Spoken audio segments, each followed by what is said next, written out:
Nice. Yeah, I think it's a little disrespectful for It's sure. like because those it's a she's a masculine like gay Stud, woman, yeah, that's kind of like a so first it's we've ever like seen. it's kind of like pulling her like man card in the stud in, way, in the but stud way. It's a when you confusing, it's tricky confusing as fuck. situation, I but don't. that's what we here to talk about today. Welcome to another episode of For the Culture podcast. It's your host Nick Alexander, my co-host Todd Sterlin, aka Comedy Bones. He's out of town on some family stuff, so we wishing him well. He'll be back with us soon enough. Today I came with you guys to talk some shop with some of my Cornbread Kitchen family. This is my dude here, man. We've been working together for a year and some change now. We hang out together, we party together, we create together. He makes sure everything goes down right for the group.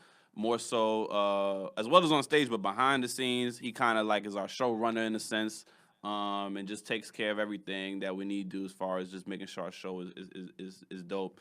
And so, I wanted to just talk to him, man, pull him out of the backstage for a little bit, man. So, Kel Sherman, welcome to the show, brother. What's up? What's up, guys? Thank you, dog. What's up, How you Nick? feeling today, man? I'm feeling all right, man. The weather's nice. Weather is starting to get It's nicer. Weather's nice. starting to get nicer. The LA brunch scene is about to get Oh real yeah. Drunk mimosas and mimosas and waffles. It's about to start, being the thing now. yeah.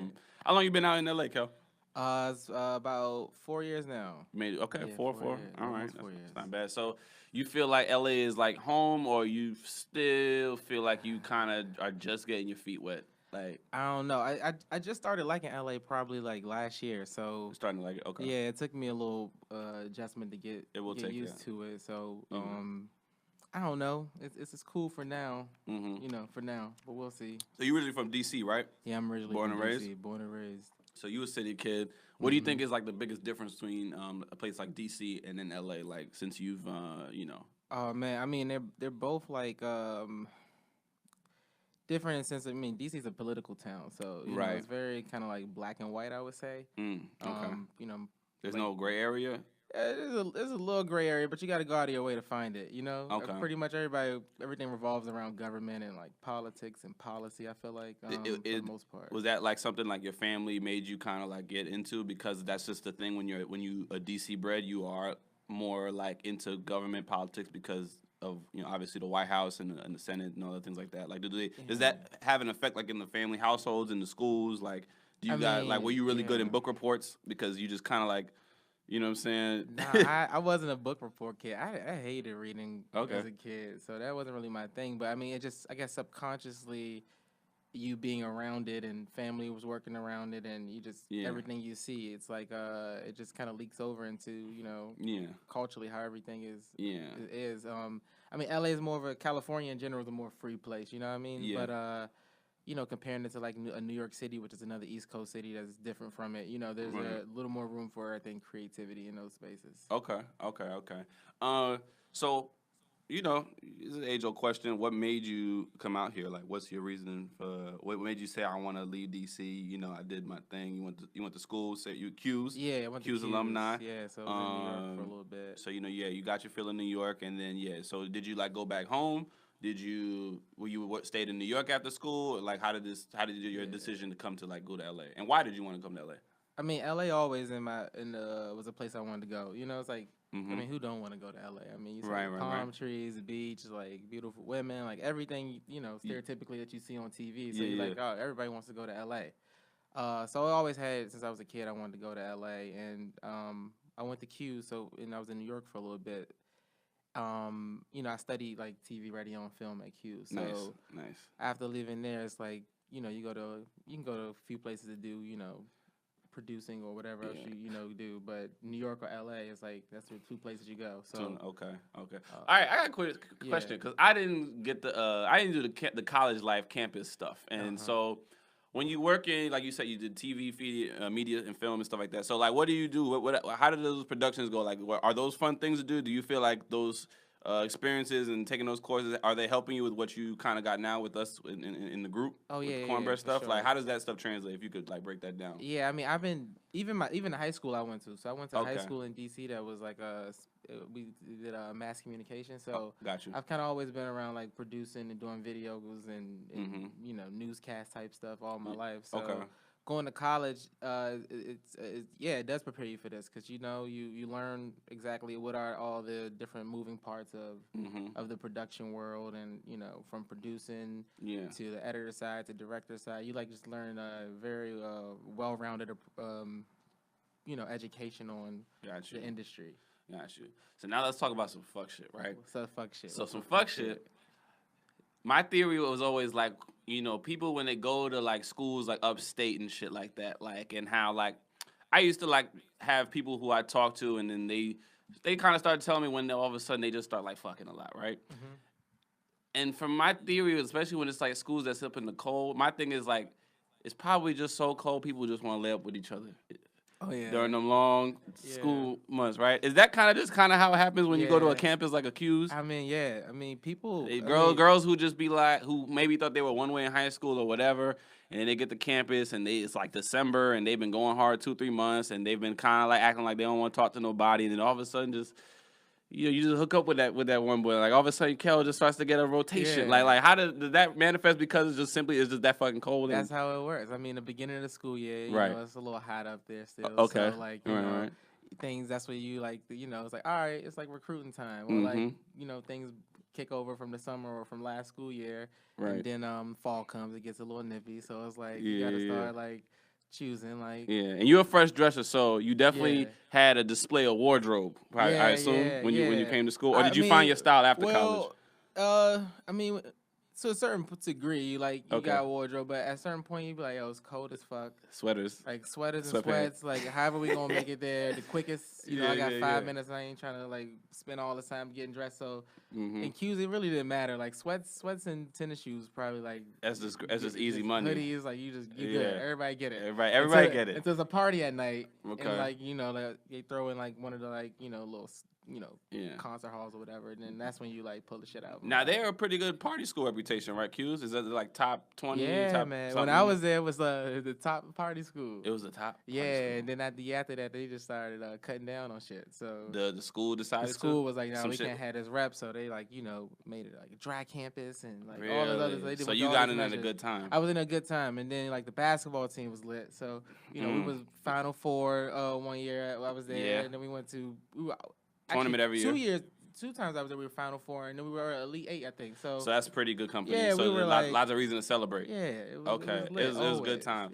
All right, what kind of goes down? Like, so we have these movies like Neighbors and the old school where you see the frat boy shit. Because I think you're probably one of the few people in the group that experienced the frat shit, the other side, right? Yeah. Is some of that stuff, is that like real? Like the kegers and the all that shit the drinking is real. contest all that and stereotypical the shit pong pong, like real. All of that pom poms and the beer pong and all that shit. Yeah, it's real. Going to the pool and then somebody got a heated pool somewhere or whatever. And I mean, some of the the rich ass frats, they had like hot tubs and shit in the back or whatever.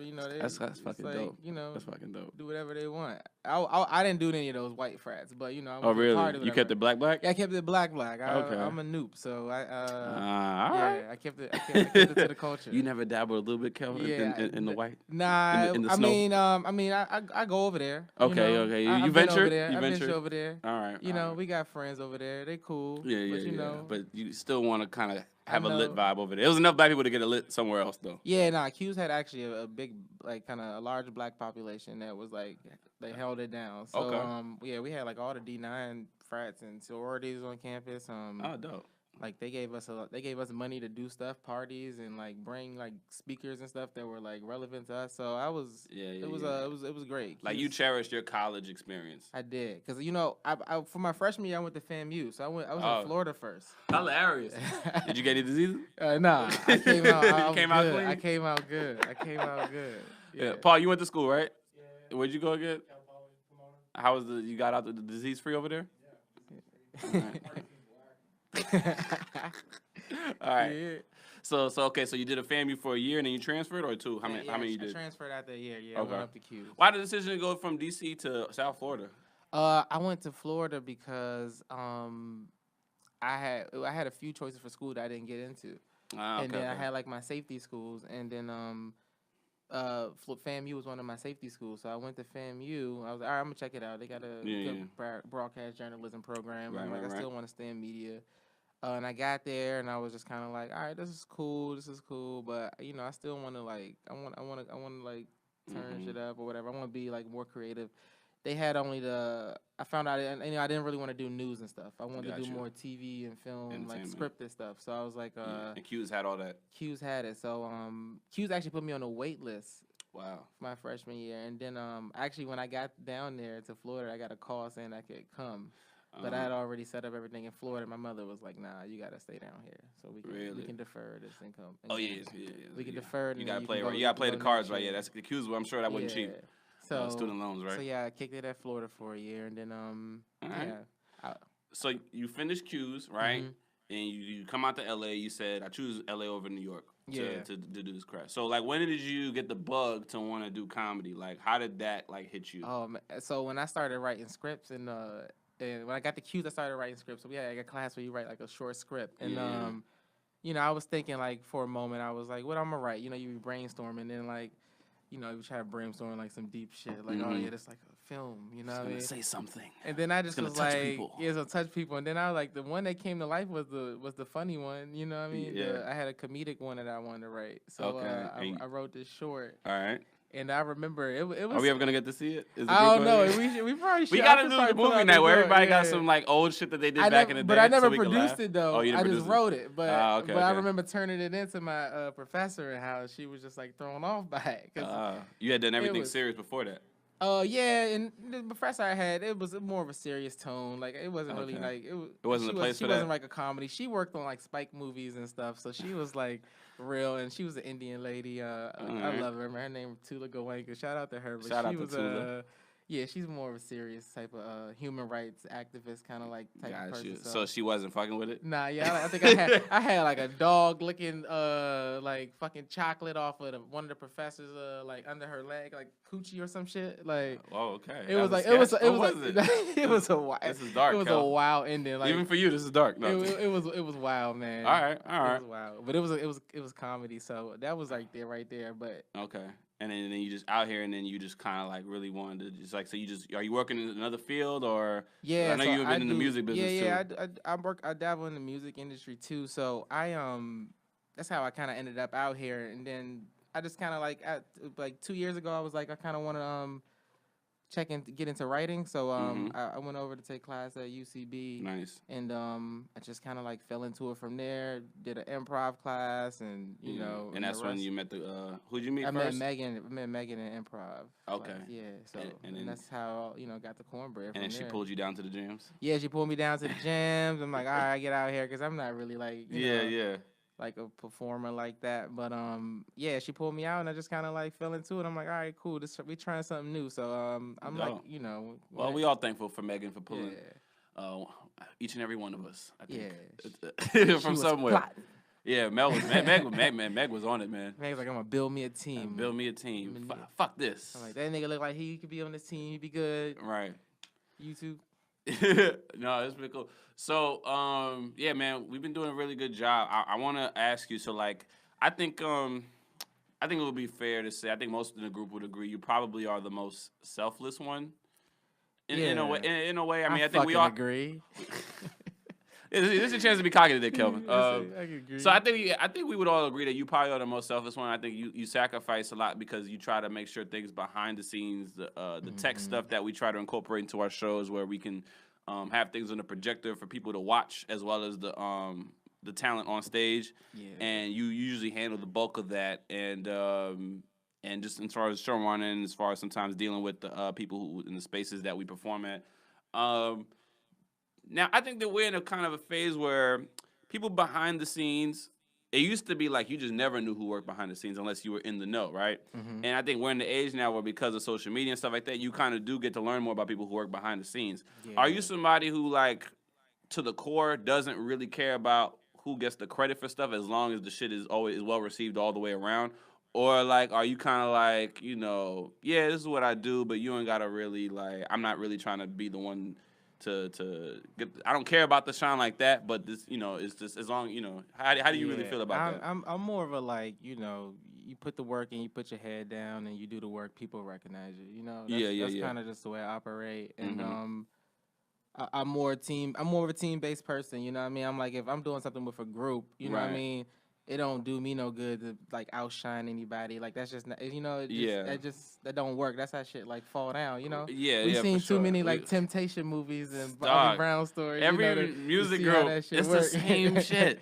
It's the same So you shit. know, I just take from you looking at that type of stuff, Me especially too. when dealing with I groups. You definitely know, use our inspiration from all the VH1 biopics we saw or you know, coming up. But no, that's cool because like I think it's something to say like, and not to say I feel like everybody in the group on some level we've sacrificed. Imani sacrifices in a way, mm-hmm. Anika sacrifices, Tariq sacrifices, May Yeah, sacrifices. But personalities is it is what it personality, is. All six of personality. us are different individuals, and we all have things that we kind of want to accomplish and want to kind of be known.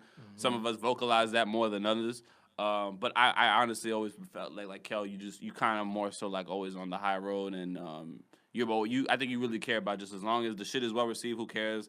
What was what? But like I think we all acknowledge that, and I think that's Yeah, what I think we do thank really you. good. We celebrate Appreciate each it. other for like Mm-hmm. what you bring to the team. Yeah. We try to keep reminding ourselves to like let somebody know, what you guys are able to do for us. Whether it's Anika with the costume stuff, whether it's Meg with organizing, Imani kind of helping with organization, Reek with writing talents, me just being amazing. You just every time we're together, yeah, and Nick is great. yeah. Nick is great.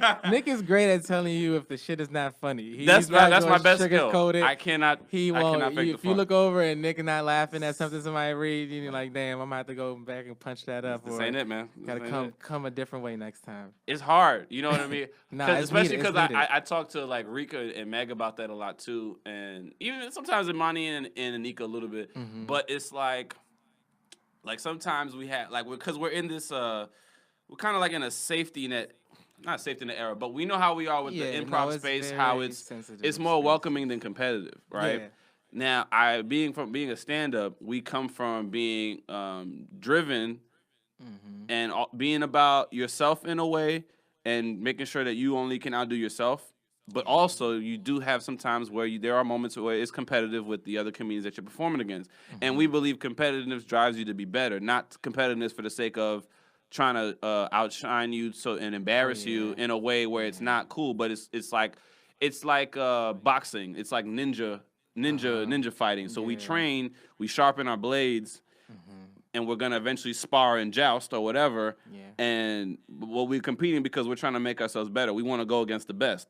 Yeah. Like I don't benefit if I'm going after something that's weak and shining because it's like I already know that I'm good. So Mm-hmm. we got to keep being challenged to be better. So with the group, it's like, and sometimes the advice I used to get when I was a stand-up coming up was like, you feel insecure when you start now. You asking like guys who you think are funny or who you admire, you're like, hey, do you think this is funny? Do you think this will work? Yeah. Because you have so many Yeah. ideas and you have all these intentions, and then they'll look Uh-huh. at you and be like, yo, man, the crowd let you know if it's funny. Right. You Yeah. you know what you thought about before you said that shit. Yeah. So transferring that energy into the writing space, I feel it's the same way. Like, you might have these things, you might want to put asterisks on your sketch, or you not might feel Mm-hmm. ready, but it's like, oh, the table will let you know if that shit is funny. Yeah. Like, Yeah. we don't have any. I believe we don't have any biasness, and we're not gonna fake laugh or nothing Mm-hmm. like that. So when you put it out there, it's just like, yo, Yeah. it's it or this ain't it. Yeah. Sometimes you know when you have something when you're writing a sketch, like the I believe in like how the energy can flow, like the vibe really well. Like, not to give too much about what we're gonna do for our next show, but like me, Kel, and Reek, we contributed to a sketch that should be going up in the show next month because we do 2 sketches on our show at the Black Twitter Show, April 21st, 8 p.m. UCB in the Sanctum. Be See there. you there. So we were really struggling on the sketch we were coming up with, right? And it was just Yeah. like we were flipping it like 5 different scenarios or ways how it can go, and Mm-hmm. it wasn't universal on how we all liked how it turned out. But then when we Yeah. found the way that format that it started clicking, it felt so easy after that. Yeah. And I always believe when it's like clicking and it's just easy to do, the jokes are coming seamlessly and it's feeling it. I kid you not, when I have that feeling about a sketch, it usually goes through. Yeah. Since I've been actively like writing and trying to come up with it, and I think we've all stepped up as writers. Like I'm really proud at the Yeah. progress. We all have. Everybody, you know what I'm saying? Yeah. Everybody's kind of got theirs before where it wasn't kind of the same when the first few months of the show. But I think that just shows how much we're growing, and like we're just getting confident. We're just feeling like super pumped, and Like I love probably my favorite part about the rehearsing process or the whole pre-show process is the table read night because that's probably the most competitive it gets. Yeah, I Before love I have it. to just acquiesce to just I love rehearsing it. and just knowing the lines and being sharp how it's supposed to be. But the table read is what I look forward to because I'm like, yeah, let's see what niggas got. I want to see what we coming. Who coming with? Who coming with it? Who bringing you know? fire? Like Who bringing fire? Imani and Anika and Meg, they came up with some shit. All right. Let's see what Reek and Imani and Reek cooked up. Okay. Let's see what me and Reek. We got this showing y'all, and you know, I love that. I love it. It breeds us to be better. I learned the best from like not getting praised. You know what I mean? Like that uncomfortable shit. So like if my shit go through there and nobody laugh, I'm like okay. Next time I'm like I got y'all. I love being comfortable in the uncomfortable. I think because I tried to like tell the guys this and the girls this too. Like you know, sometimes I feel like you could be on a ring where you're suggesting things, you're pitching things, and the group is just not feeling it. And sometimes you can kind of see some of us will lose our confidence about wanting to just mention things because it's not necessarily agreed on or championed or whatever like that. And I just always try to keep pushing, just to be confident in your shit because this is we're taking swings at this. Like obviously we all want our. If you ain't gonna be confident, ain't nobody else. We can't believe it. Yeah, ain't nobody else gonna want to. But we all just want our batting averages to be good. So the more we keep swinging it, you know, getting them reps in. That's all it's about. But I like what we're doing. So you know, I can't wait to see how it goes for April show. It's gonna be fun. It's a lot of fuckery happening. A lot of fuckery. Yeah. It will be just what I like. It will be a good amount of fuckery for this next one. Let's get into the movie shit. So, what movie? Black people, white people, the nation's pretty much talking about us right now. They're talking about that movie. We're talking about that movie. Jordan Peele, director, writer. You know, he put out another intellectual, heady horror film that has a lot of symbolisms and meanings and hidden things and jewels. The movie, first off, championed that it's been amazingly successful. Last time I checked, it was like on a $20 million budget, they've already made $100+ million.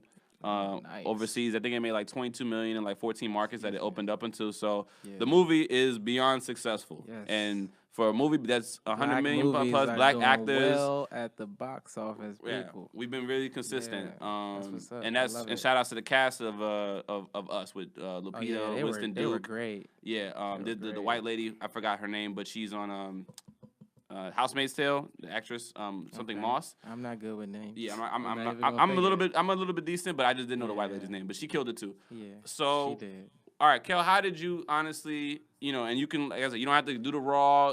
I'm just what I feel like. You know, how do you really feel about us when you watched it? Like, how do you feel about us? It was fun. Like I enjoy the feel and like the of going to see a movie like that. Like everybody like with the hype around it and it being horror. Like back in the day, it kind of was nostalgic in a way. I believe, You know, like it's like all right, people going back. This is like a new age for like horror films. So like it was fun to be that, like, doing that. So, like, with that being said, like, the movie was good, I thought. You know, the actors, I was like, yo, these actors dope as shit. They brought it. Everybody was, like, doing their thing. It's weird because, okay, I'll say this, honestly.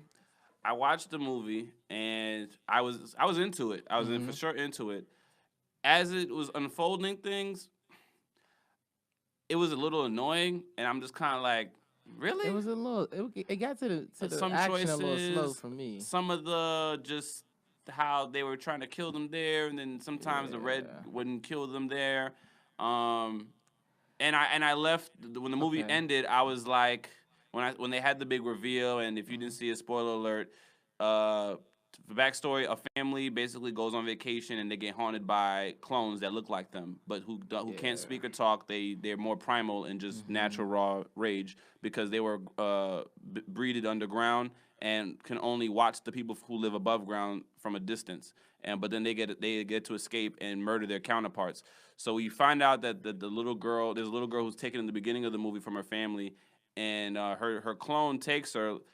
Lives her life, learns how to talk, speak, have a family and everything, and then you find out when she's being attacked, the reason why is because the little girl, the actual human being who was switched out, which is Lupita's character, basically rebelled and got her whole clone gang to just kind of much revolt, take back overseas, and above ground and just kind of like unite together in a way. Because she was the only one that can speak, even though she couldn't speak fully, but she's the only one that can interpretate for the clan of red people. And I think that's essentially the movie. Yeah. That was a good review. Yeah. So I read a lot of Twitter deep dives and think pieces. Okay. It's kind of just I ain't like read no think pieces classism stuff, not more so Okay. about racism. It's about classism, like what Okay. you would do in your position, the people who want your position, and it's how to survive. So there's not really a good person and an evil person, because in one sense, the clone just wanted a life that she wasn't privy to. Okay. And necessarily wasn't ready to kind of give that back, and that's why she was so triggered when they were in the beach, because she knew that the little girl who she trapped down there probably would want to try and might take her life back. Okay. I can see that, but why are they killing motherfuckers though? Well, I mean, So next on that one. next on that one, it's like I said, it's about class, it's about environment, like how, living in privilege in a sense. Even for like Winston Duke's character, like he's lived a comfortable life. He likes his houses, his luxuries. To do things. I had an opinion on him. What you got? I love Winston in that role. He was great. It was good to see him switch from M'Baku to that. Yeah. I think we were talking about that. But his character, I was like, yo, why is he such a pussy? Like, why is your girl getting out in the car and about to go smack at these fucking beasts, and you just going like, well, his knee was hurting. Just tap her, and then like you got it, babe. I mean, I get it. His knee was hurting, but like I think when Winston went on the Breakfast Club, he talked about how like in the state of survival, they've always been this thing of like, if I'm a 6'5", I'm a big black guy, I'm the protector for my family. Okay. And so that was their intention. It was to like tackle that. It's to tackle that because it's like essentially like when you're in super harm's way and this is the only person who kind of knows more than you, all that shit pretty much goes out the window. Like he did what he could. He tried to fight the guy at the end of the day. He tried to make sure he came back for the kids. He was with the kids. Okay. So it's like, all right, I'm down with that symbolism. Yeah. I'm down with that symbolism. Cal has been convinced. It was just for me. I knew that's probably what it was. But I'm like, in real life though, like. Yeah. Well, that's the thing. We don't know what we would do. Like we feel like we would know, but think about this. He's going up against a savage who's just as big as him and don't have a conscience and is just basically gonna listen to what the Lupita counterpart is telling him to do, and she's saying eliminate these niggas. Right. He ready for this. He looks way more ready to fight than Winston's character can. I would easily hand it over to my girl if she wanted to. Like, if you like, you can do it. You can do it. Hey, do your thing. You got you. But I'm a foot away. So once I saw his interview and I was reading stuff, and then, like I said about classism, people who live in a privilege and a bubble to a degree, it's just like. There's only so much you can do, and but there's not really a good or bad person in it. But I mean, killing is killing, but like I gotta see it again too. The second watch, I want to catch how many things I get. Like they said, like the ambulance truck in which they had left the movie in is like similar to the ambulance truck that was blocking the door in the beginning of the movie. Like there's that like thing together. Okay. And what would that mean? Well, they kept the ambulance door to leave the door open so that they wouldn't get trapped. Okay. So it's just like an open escape. That's clever. That's clever. Cool. Yeah. Cool. Twitter.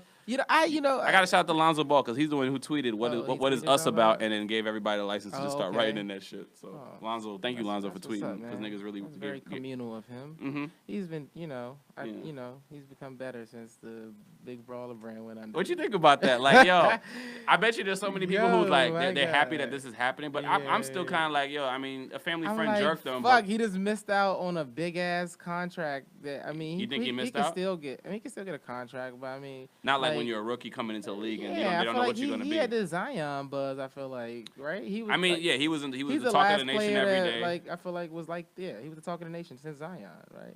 Because since Zion was him. Because of the aura LeVar created around that for sure. Yeah, exactly. Where the fuck is he at? I mean, LeVar, he was taking care of LaMelo because LaMelo was playing high school ball as a senior. So no, he's getting him ready. Where is it? But still, he ain't talking. He shut the fuck up when LeBron came. I see. Yeah, a lot of people were like, Magic and the Lakers sat his ass down. Yeah, and you ain't gonna be doing all that shit. Shut the fuck up. But he started talking around the trade deadline though, because he was like, Luke don't know how to coach. He know when to come in. They don't want to play for him. He like, I'm gonna shut up, but y'all trade him. Yeah. But like, do you feel like it's kind of like unfortunate that a family member was taking money and like it was like LeVar should have done a better job, he couldn't know because it's a family friend who you going in business with. But then now this is like Lonzo starting to rebel. Like he got the tattoos covered up. Yeah, I mean, It's kind of weird though, right? I mean, it's just coming out probably how he really feel. I mean, honestly, like you know what I mean. A lot of that was probably like, you know, his father being, you know, I don't know, whatever he was. You know, you loyal to your father. That's what's up. But like, the big baller brand is all like. So were you for it, or you thought he was kind of like taking his style, like for the kids? Well, going his own route. Just before this incident happened, like how did you feel about the whole Ball family situation? Like how they were going about things before the family friend. You hear about that family friend and like how before prior to that, I mean, I had no opinion about it. I thought he did a good job, and he's putting on for his family and for his son. I was like, yo, that's dope. You want to start a brand or whatever and go against the system?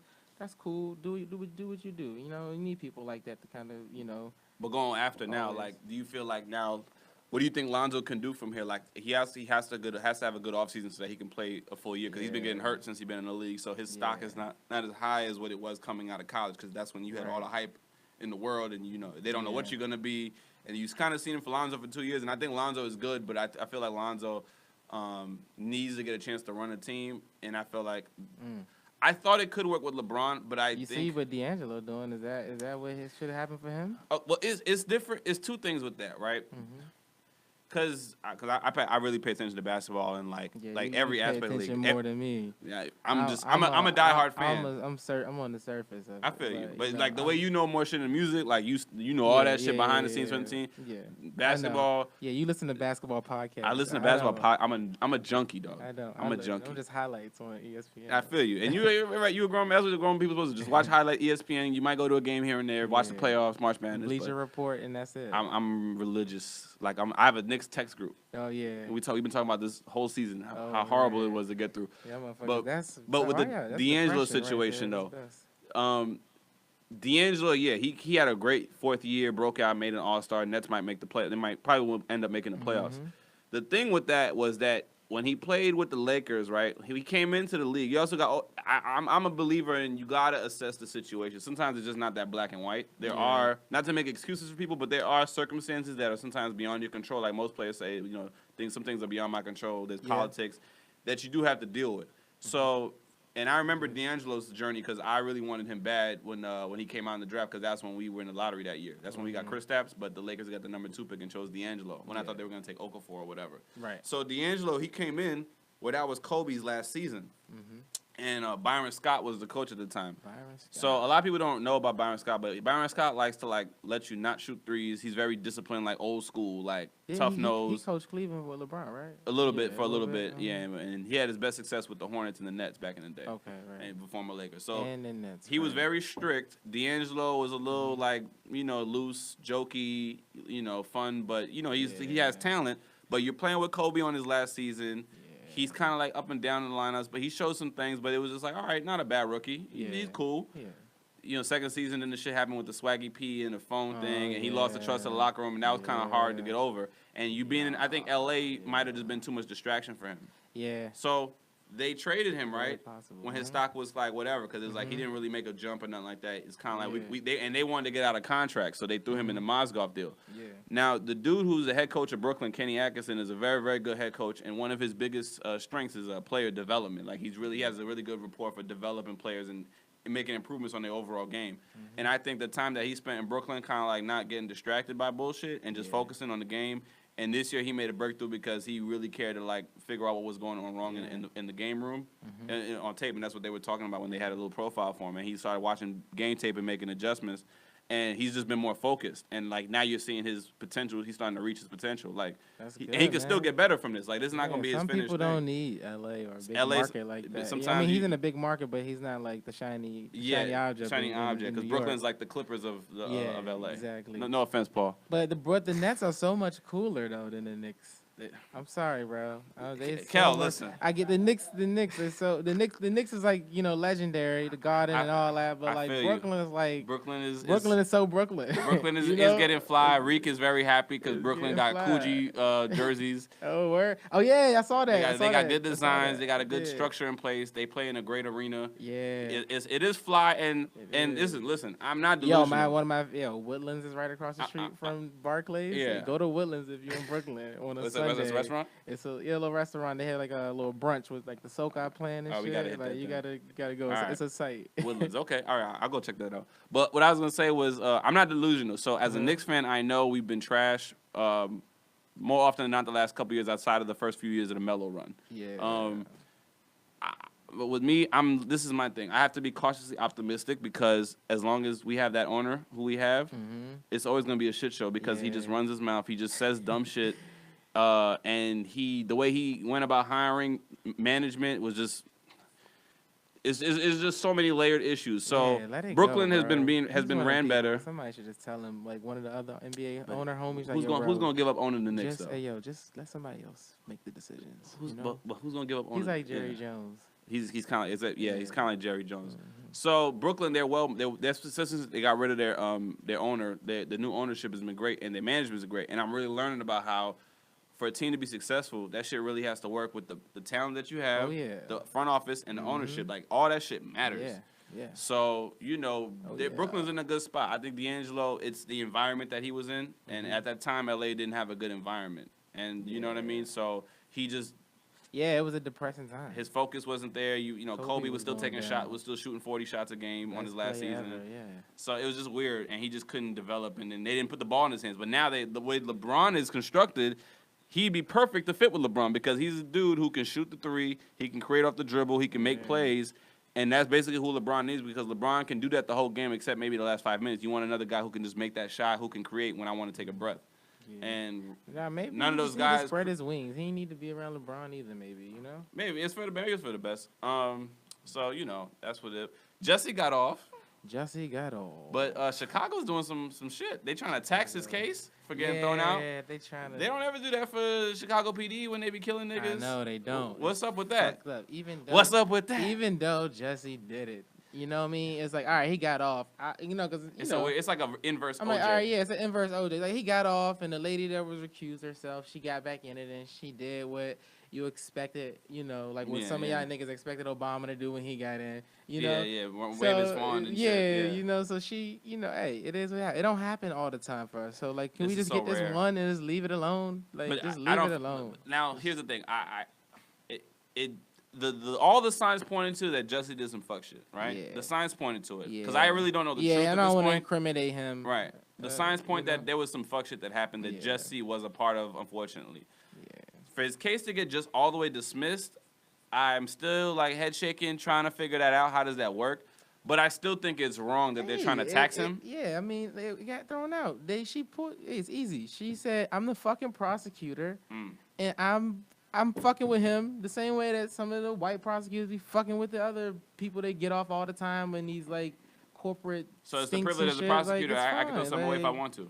That's not integrity to the system. But hey, like, it is what it is. Like, it happens. It's life. Like, they've been doing it for years. Let us get one. Look, we're not getting reparations, so just let us get it any way we can. Do you think it hurts the struggle for gay black people though? For when they receive hate crimes, like, do you think that I don't some taint on that? I don't think it don't, because if you in the first place were like questioning it or or having your mind to question it now, like, it's just like, well, I was empathetic at first though. Like, I mean, everybody before all the other stuff came out, because all you thinking is I couldn't believe it, for one. I was just kind of like in shock. I was like, wow, in Chicago of all places. I was like, that doesn't. I've been to Chicago. I got homies in Chicago. I'm like, that don't sound like a Chicago inside of the city. Like, that just sounds a little. That was a little fishy. Strange. Yeah, for sure. But I don't think it hurts. I don't think it hurts it at all. Okay. All right. So you think he'll be all right? I think he'll be all right. I think he'll be all right. I don't know what he's gonna do. I don't know. Maybe he can do reality TV now. I don't know what he's gonna do. Well, I don't know if he's fired off of Empire. I know they wrote the last last few episodes of the season without him. He sort of got written off, but he did. If they didn't kill him, you can get brought back. If you don't die, they don't see you dying. That's TV rule. You ain't dead. Hey, man, he probably made him. Hey, it was just a dumbass thing. He did make a mistake, or he allegedly did, whatever. I don't know. But he's free. He freed him, and they should just leave it alone. Like, Rahm Emanuel was just trying to basically. That's the mayor of Chicago. I feel like he's just trying to rile up and get a base behind him, because he, everybody who's black in that city is trying to take him out. Like saying he needs to be like, they don't want him as the mayor. Got you. So he's trying to, whatever politics thing he can do. Okay. And whoever else is giving him, like, Fuck them. Fuck them. All right, basically. Okay. All right. So let me ask you anything you want to talk about before we wrap. You got anything you want to just put out there? Anything I want to talk about? Anything you want to ask me? I don't know. Oh, one thing I want to ask you. I don't got no fucking question for you. I don't know. What you think about Young M.A. and Kodak? What do you think about that? All right, so this is a tricky thing. So everybody who don't know, Young M.A, you know, the dope female rapper who's a stud lesbian. She basically dresses up like a boy, and you know, bag chicks, and she's all about that. But she has a masculine energy to her, because of how she dresses and lives her life. And there's nothing wrong with that, because I think Young M.A is definitely one of the most talented rappers out here. I like that song. She got stubborn right now. The one with Bernice Burgos in the video. I haven't seen the video, but I just know the song. It's like Sweethearts or like the is it with the beat that goes like. But she talks real low over it. With your stubborn ass, like she be like, with your stubborn ass. You know, it's fire. No, it's fine. I think Young M.A has definitely suffered at the expense of her career because of labels have not wanted to put money into promoting her, and they're afraid to market a lesbian, an outright lesbian rapper. Like she can't. I mean, shoot, Lena Waithe. Like it's a new time. I can't. Like they be smart. You would think it was. She had a Beats commercial, right? I thought she got. She was able to leverage a lot of branding stuff, but like the music wise, that's fucked. That's why she's never put out an album. Oh. That's why like she just stayed in the mixtape thing, and after she had those singles a couple years ago, it's because she hasn't been able to get the proper situation to get an album. Now is the time. So she's been, and this is the thing, like a lot of people like root for her, they champion her, she's popular. Who's like she's on? I don't know her label situation right now, but whatever it was, she's had a hurdle in that career with not getting her album out. You know what I'm saying? And not putting out proper like singles. So she was hot when I was in college. Exactly right, which is crazy. And she still drops, dope shit to stay on people's radar. Yeah. So Kodak Black is an individual character because he's very like unique. He lives with no conscience essentially. Like he doesn't really have a filter. A filter, right? And at this stage in his life, he just says whatever. He be dissing the legends. And he be just doing everything. Whatever his mind say. Whether he thinks. You gotta respect Wayne, man. I don't know what's his gripe with Wayne, man. Come on. Yeah, I gotta show Wayne is legendary, man. Kodak is he's just living his own shit, and he's just young, and he really doesn't care. He don't care at all. He don't give no fucks. He don't give no fucks, and it might take a while for him to start giving fucks, but right now he just don't give a fuck. And he said some inappropriate things about wanting to fuck Young M.A. That went viral, and Young M.A. definitely spoke on that. And it's like, yo, like niggas, why would y'all still want to fuck with a bitch who don't want y'all, or that she prefers herself to? Fuck with a chick that don't want you, that like openly like pussy. Leave her alone. And he like, but she still got pussy though. Like, and his thing is, I mean, yes, technically he's right. She still has a vagina at the end of the day, but she doesn't want to use it for dick. Yeah. So I think she don't want it. And in the age of the men listening to women and being aware and stuff like that, if a woman is saying I don't want dick, I'm not interested, then you should just have the respect to say, all right, cool. Yeah. Keep it moving. But Kodak doesn't care. And the other nigga, who you showed me the other night, Daylight, these guys are just openly still talking about how they admire her. Now, it's still a man's right to, I guess, admire a woman, even if she's not of that lifestyle, because the same way a nigga could think Young M.A. is sexy, even if Young M.A. is not sexy by society standard to the straight male. Yeah. Is that what we're going to say? By society standard to the straight male. Standard, they are lesbians who still are beautiful, that a man is still attracted to, regardless of if her preference is not men. Yeah. So you can be attracted. You can still be attractive. So if he is actually attractive to Young M.A, who are we to say that he can't be attracted to Young M.A? That's why I asked you the question, nigga. I feel you. You reversing it on I got me. you, son. I got you, Kel. So what do you think? I'm telling you. But you. So my thing is, if Young M.A, if Kodak actually like finds Young M.A sexy in boxer briefs, in grilled teeth, in the tats, in white tees, and Jordans. This reminds me of the scene in Scary Movie with Marlon and Regina. Oh, sure. Put them shoulder pads when he was like in the football game. Yeah. We talked about that. Yeah, so Yeah, it's kind of like that. Yeah, it's kind of like Ray's character in Scary Movie. If he likes that, that's his right to like that. He's still out when he says it on IG Live or on Twitter that I still fuck you because you still got a pussy though. It is disrespectful. There's no like it's no like if it's his right to say that. He tried it.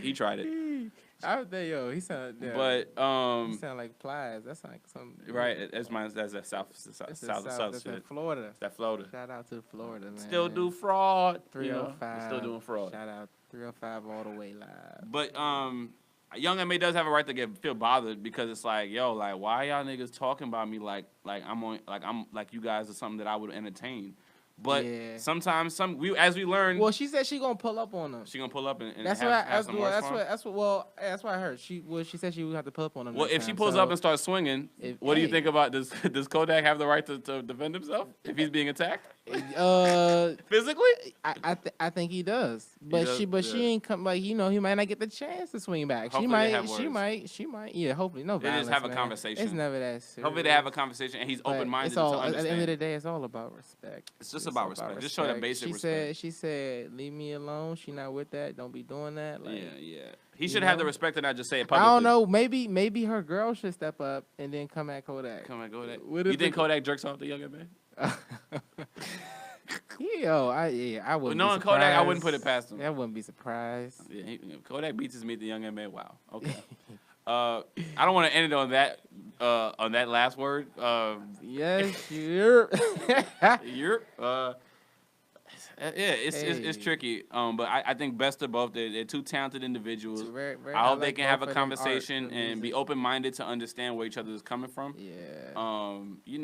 I just think we just can't be shut off the conversations. Like we have to talk about where people are coming from. We gotta set the rules because I don't know if rules can be set because everything is situation. So you got. I mean, it's interpretation, but we need a standard because we fall into slippery territory. That's true. The standard has been broken. Like the standards are in a weird time. It's a very I don't know. It's just culture's developing into something else, and man, when we 40, I'm not gonna understand shit. When I get 45 can't be tied down to old ways and things change, and we just gotta keep rolling with the punches. We gotta be open to new thinking. Continues.